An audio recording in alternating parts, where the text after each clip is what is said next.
Hello. ये सच है कि दुनिया पैसे से चलती है। पैसा हो तो इंसान क्या नहीं कर सकता, लेकिन क्या आप वेल्थ को अपने बैंक अकाउंट में पड़े पैसे से तौलते हैं? क्या आप तभी खुश होंगे जब आपके पास $1 मिलियन होंगे? पैसा बेशक सारी दुनिया को चलाता है, लेकिन वेल्थ और प्रोस्पेरिटी आपको अपने फुल पोटेंशियल तक पहुंचने की आज़ादी और सुकून देता है। इस समरी वीडियो को देखने के बाद आप महसूस करेंगे कि वेल्थ की डेफिनेशन आपके लिए क्या है। आपके पास अगर ढेर सारा पैसा नहीं भी है तो भी आप एक अमीर इंसान बन सकते हैं। तो आज मैं आपको चार्ल्स रिचर्ड द्वारा लिखी गई the psychological of wealth book के ऊपर समरी वीडियो लेकर के आया हूँ, जिसमें छिपे पॉइंट्स आप में बड़ा ट्रांसफॉर्म लेकर के आएगा। So let start. How do we define wealth? पैसों की साइकोलॉजी की शुरुआत हमारे बचपन में ही हो जाती है, जो हमें अपनी फैमिली से वैल्यूज़ और प्रिंसिपल द्वारा मिलते हैं। अगर देखा जाए तो असल में ये बेहद इंपॉर्टेंट फैक्टर है जो एक बच्चे के दुनिया को देखने के नज़रिए को शेप देने में हेल्प करते हैं। पैसों की असली साइकोलॉजी ये नहीं है कि कोई बच्चा कितने बड़े घर में रहता है या कितनी बड़ी गाड़ी में स्कूल जाता है। पैसों की असली साइकोलॉजी किसी इंसान के फाइनेंशियल स्टेटस, उसके हालात या एसेट्स पर बेस्ड नहीं है, बल्कि ये उसके पर्सनल वैल्यूज़ पर बेस्ड है, यानी वो किस तरह के माहौल में बड़ा हुआ है। लेटिसिया सैन मिगेल एक ऐसी फैमिली से थी जो उसके अंदर बचपन से ही सेल्फ अवेयर था, यानी खुद की अहमियत को समझने की भावना पैदा करने को इम्पोर्टेंस देती थी। उसे कई मौके पर यह सुनने को मिलता था कि तुम ये नहीं कर सकती हो या वो नहीं कर सकती हो क्योंकि तुम एक लड़की हो। लेकिन लेटिसिया ने रिस्क लिया और हमेशा खुद पर भरोसा करते रहे। अपने हार्ड वर्क और फोकस के दम पर उसे यकीन हो गया था कि वो चाहे तो कुछ भी कर सकती है, और अपनी हर अचीवमेंट के साथ उसके अंदर कॉन्फिडेंस और सेल्फ अवेयर की भावना बढ़ती चली गई। लेटिसिया की सक्सेस उसकी फाइनेंशियल वेल्थ से नहीं बल्कि उसके स्ट्रॉन्ग सेल्फ अवेयर की फीलिंग से बनी थी। वो उन लोगों में से नहीं है जो अपनी खुशियों, अपनी सपनों के लिए कुर्बान देते हैं। सब उसके लिए पैसा अपनी लाइफ के साथ दूसरों की भी लाइफ इंप्रूव करने का और उनकी सेवा करने का बस एक जरिया है। लेटिसिया ने ये सब अपनी कड़ी मेहनत और पैशन के दम पर अचीव किया है। कई साल बाद स्टेट रिप्रेजेंटेटिव के तौर पर उसने टेक्सास के लोगों की 5 टर्म्स में सेवा की। ऐसे ही सबके साथ होना चाहिए, जब सबको खुद अपने लिए पैसे को डिफाइन करने का मौका मिलना चाहिए। और ये सब हम तब कर पाएंगे जब हम पैसों को लेकर अपने कॉन्शियस और सबकॉन्शियस थॉट को चेक करेंगे। याद रखना, लाइफ कभी परफेक्ट नहीं होती। यहाँ तक कि अमीर से अमीर लोग भी प्रॉब्लम और चैलेंजेस फेस करते हैं। उतार चढ़ाव सबकी लाइफ में आते हैं, फिर चाहे आप कितने ही स्मार्ट या किस्मत वाले क्यों ना हो। अगर आप इस माइंड सेट के साथ इन मुश्किलों का फेस करते हैं कि आप कभी हार नहीं सकते हो या दौलत से कभी खाली नहीं हो सकते, तो यकीन मानिए आप चाहे जो भी कर ले पर दिवालिया होने से बच नहीं सकते। रिस्क और फेलियर लोगों को ग्रेट प्रॉस्पेरिटी अचीव करने से रोक नहीं सकते। अगर प्लान ये काम नहीं कर रहा है तो अल्फ़ाबेट में और भी लेटर है ट्राई करने के लिए, अपने गोल तक पहुंचने के लिए और अपने ड्रीम पूरा करने के लिए वो किसी भी हद तक जा सकते हैं। उनका फर्स्ट स्टेप होता है वेल्थ और सक्सेस के लिए अपनी खुद की डेफिनेशन डिसाइड करना। The evolution of wealth. Wealth का डेफिनेशन कभी एक सा नहीं रहता बल्कि लगातार बदलता रहता है। टाइम के साथ साथ अच्छी ज़िंदगी के लिए हमारा स्टैंडर्ड भी काफ़ी चेंज होता रहता है, और बीते कुछ दशकों से तो इसमें काफ़ी बदलाव आए हैं और ये बदलाव अभी भी जारी है। आज तो चीज़ें हमारे लिए लग्जरी में शुमार है, कल को वही ज़रूरत का सामान बन जाएगी। इसलिए हम फिर से यही कहेंगे कि वेल्थ को मेजर करने का स्टैंडर्ड लगातार इवॉल्व हो रहा है। हालांकि इन सारे बदलाव में कॉमन चीज़ एक ही है, एक ज़्यादा बेहतर लाइफ जीने की ख्वाहिश। ये अच्छी बात है क्योंकि इससे हमें ये पता लगाने के और भी मौके मिलते हैं कि वेल्थ के लिए हमारा स्टैंडर्ड आखिर है क्या। बेसिक ज़रूरत के ज़माने में किसी इंसान की वेल्थ और सक्सेस को इस चीज़ से तौला जाता है कि उसके पास कितनी ज़मीन और खेती बाड़ी है। उस वक्त किसी इंसान की ज़मीन जायदाद से ही उसकी हैसियत का अंदाज़ा लगाया जाता था। ज़्यादा ज़मीन का मतलब होता था एक बड़ा घर, अच्छी खेती बाड़ी और दूध देने वाला जानवर। फिर उसके बाद बेसिक कन्वीनियंस यानी सुविधाओं का ज़माना आया, जहां इंसान को लोन मिलने में और भी आसानी होने लगी क्योंकि नए नए सोर्सेज अवेलेबल हो गए थे। Self esteem and its influence on wealth. एक अच्छी, अमीर और भरपूर ज़िंदगी जीने के लिए हमें कॉन्शियस रहना होगा कि हम कौन हैं और लाइफ से असल में चाहते क्या है। ऐसा करने के लिए हमारे अंदर एक स्ट्रॉन्ग सेल्फ एस्टीम की फीलिंग होना ज़रूरी है। कई लोग ये मानते हैं कि सेल्फ एस्टीम पैसे से आती है, लेकिन सच तो ये है कि पैसा भी तभी होगा जब आपके अंदर सेल्फ एस्टीम होगी। रुपये पैसे से अपनी सेल्फ वर्थ तोलने का मतलब है एक ऐसी सीढ़ी पर चढ़ना जिसका कोई अंत नहीं है। आप चढ़ते चढ़ते थक जाओगे पर यह सीढ़ी कभी ख़त्म नहीं होगी। यानी आप कहीं नहीं पहुंच पाओगे। सेल्फ वर्थ को वेल्थ से कंपेयर करने वाले लोग लाइफ में हमेशा नाखुश और असंतुष्ट रहते हैं। पैसे की साइकोलॉजी सेल्फ स्टीम और सेल्फ रिस्पेक्ट की साइकोलॉजी है। सोसाइटी के रूल्स हमें बताते हैं कि वेल्थ का मतलब पैसा और एसेट्स है, लेकिन असल में ये साइकोलॉजिकल वैल्यूज़ पर डिपेंड करता है। सेल्फ स्टीम को आप कॉन्शियसनेस का इम्यून सिस्टम मानकर चलो।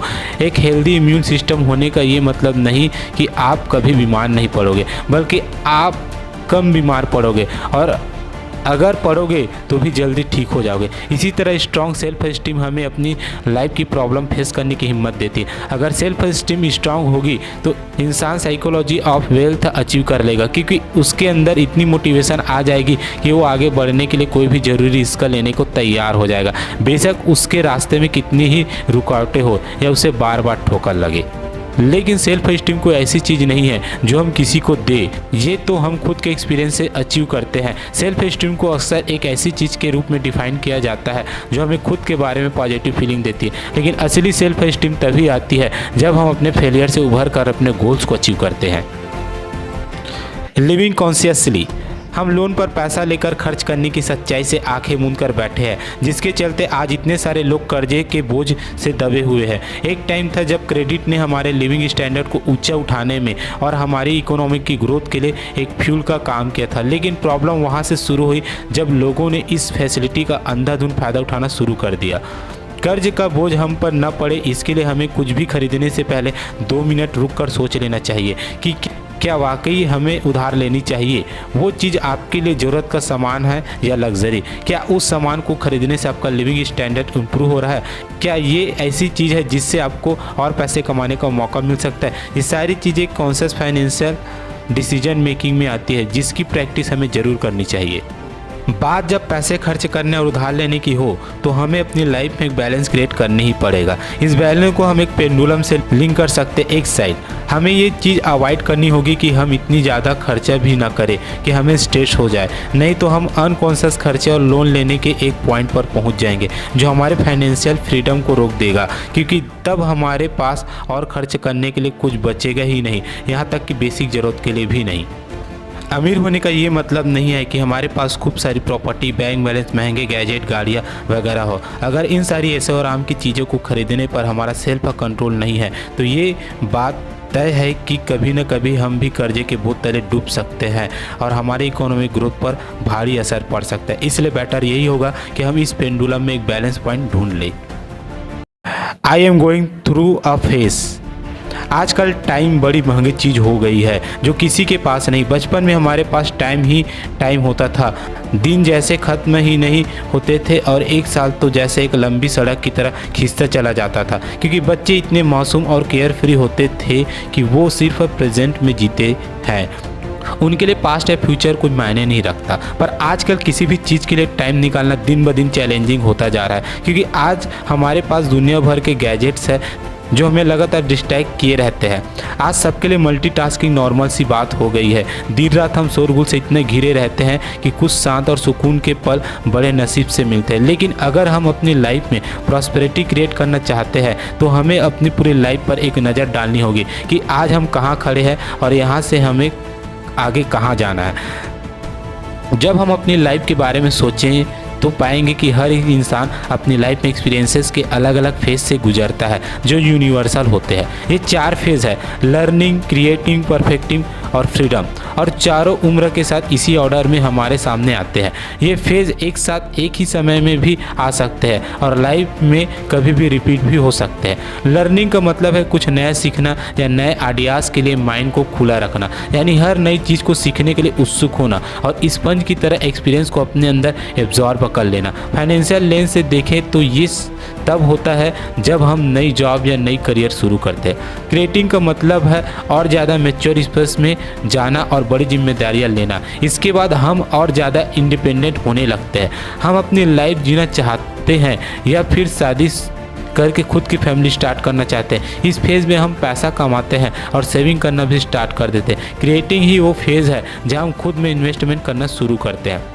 परफेक्टिंग वो फेज है जहां हम अपने लिए ऑलरेडी एक रास्ता चूज कर चुके होते हैं और अपने पैरों पर खड़े होते हैं। ये हमारे लाइफ का प्राइम टाइम है जब हम अपने काम में या जॉब में मास्टर बन चुके होते हैं और अपनी फुल पोटेंशियल पर काम कर रहे होते हैं। अब आता है फाइनल फेज, फ्रीडम। ये वो फेज है जब फुल टाइम जॉब करने की मजबूरी से छुटकारा पा चुके होते हैं। ये वो टाइम होता है जब हम अपनी उस मेहनत का पूरा फायदा ले रहे होते हैं जो हमने पहले के फेज में की थी। इस फेज में आकर हम जो चाहे कर सकते हैं, मर्जी जो तो दुनिया घूमे या कोई नई हॉबी अपनाए या अपनी फैमिली के साथ क्वालिटी टाइम बिताए, यानी हमारी लाइफ हमारी मर्जी। ये चारों फेज फ्लूइड है जो हमारे लाइफ के किसी भी पॉइंट पर घट सकते हैं। कोई भी किसी उम्र में कुछ भी स्टार्ट कर सकता है, जैसा माइकल स्टर्न ने किया था। माइकल तब अपने मिड 30s में था, उसके पास एक अच्छी जॉब थी, उसे अच्छी सैलरी मिलती थी, लेकिन फिर भी वो दुखी था। कैरोप्रैक्टिक मेडिसिन उसका असली पैशन था। उसने एक दिन तय कर लिया कि वो अपना सब कुछ दांव पर लगा देगा, पर अपना सपना जरूर पूरा करेगा। वो एक कैरोप्रैक्टर बनना चाहता था, मतलब होता है पेशेंट की रीढ़ की हड्डी को दबाकर बीमारी का इलाज करने वाला डॉक्टर।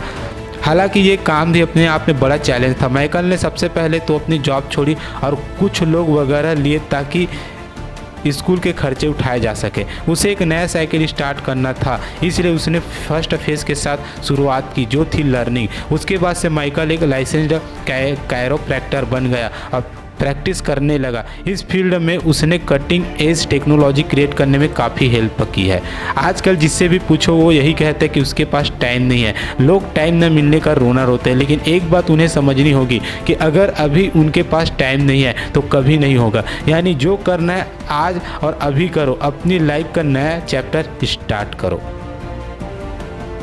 तो दोस्तों ये थी बुक समरी वीडियो। कैसा लगा कमेंट बॉक्स में ज़रूर बताइए और इस वीडियो को ज़्यादा से ज़्यादा शेयर कीजिए और चैनल सब्सक्राइब नहीं किए तो ज़रूर सब्सक्राइब कीजिए। आपके लिए बेस्ट से बेस्ट समरी वीडियो लाता रहूँगा। Thank you.